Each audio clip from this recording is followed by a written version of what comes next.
I want to start this video with an apology because I've had the Brooks Caldera 8 for 4 months now, and yet I haven't got a review video out yet. And there is some mitigating circumstances to why that is the case. The main one being that I got injured during that time. So I couldn't get out on the runs and put the distance into the shoe that I would need to do before sharing my thoughts with you. I'm glad to say that that injury is in the past, and I have been out running. Quite a lot of that running's been on the trails, and I've got plenty of distance into the Brooks Caldera 8. In fact, it's now done over 160 kilometers or 100 miles. It's been through different terrains starting in the winter, and now we're through to the spring coming into summer. So plenty of experience of running in it, and quite happy to be now sharing my thoughts with you on this video today.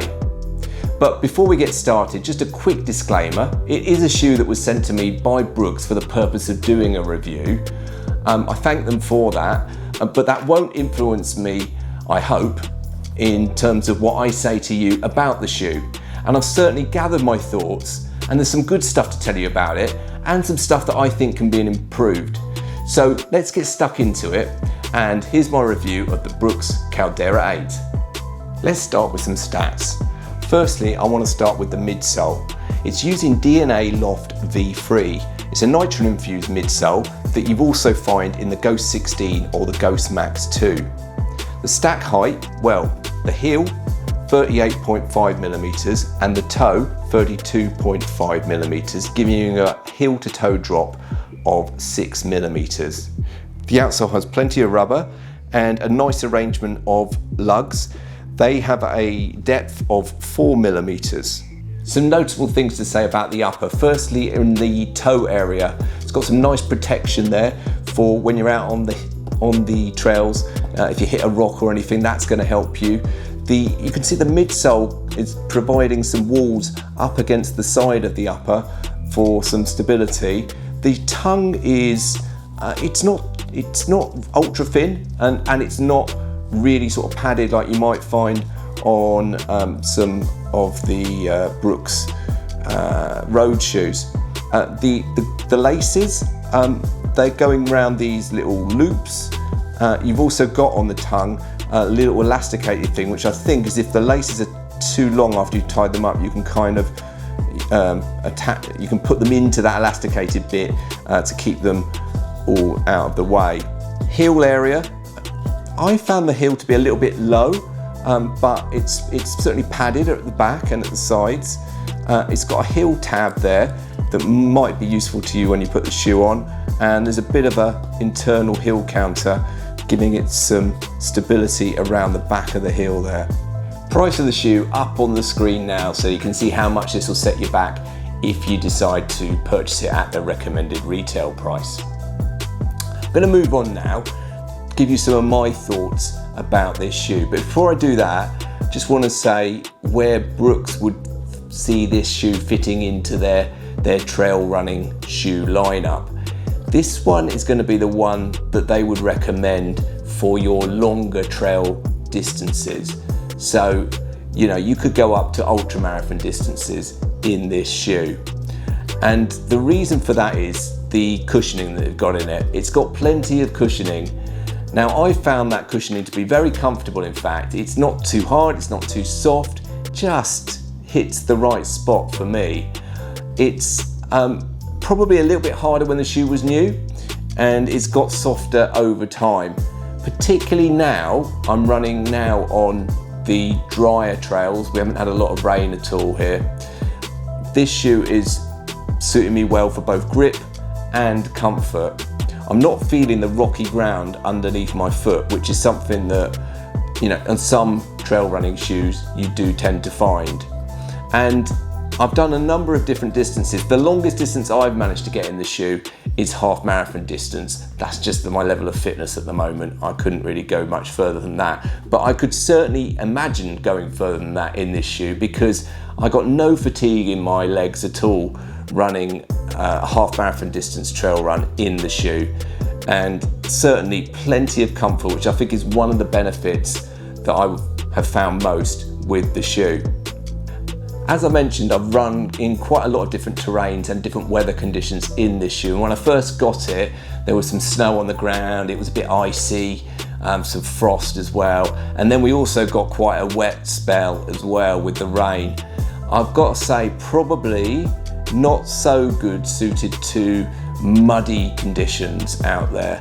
It's only got 4mm lugs in it, which is okay for a little bit of mud, but if it gets really muddy, which it does around where I live, then the 4mm lugs probably not quite enough to keep you as stable as you'd like out there in those muddier conditions. But certainly on harder conditions, really good grip from this shoe. So the comfort, the ride, the grippiness, all really good with this shoe. The one thing that I've found it not so good as I would like is the lockdown around the ankle and heel area. I'm having to use a runner's knot. The laces provided just give you just enough room to do a runner's knot. I was finding I was having to do that. I was getting a bit too much movement around the ankle area if I didn't. And when I put the shoe on, I don't know what it is. I think the ankles area of the shoe is cut a little bit low, a little bit lower than perhaps what I'm used to. And it always feels a little bit strange when I first put it on. When I get running in it, don't notice it. But when I first put it on, yeah, a little bit strange. And just to sort of wiggling my foot around a little bit to get a comfortable sort of lockdown of the shoe when I first put it on. One other small point, as you'll have noticed, and I can feel it on my hands touching the upper here. This was white, as you saw from the earlier B-roll footage. This was white in this colourway, and this colourway did look really nice at the start. But clearly, when you run in it, it's, well, you can see the white turns to a kind of grey-brown colour just from the dirt out on the trails. I have tried cleaning it once. It didn't really do much to it at all.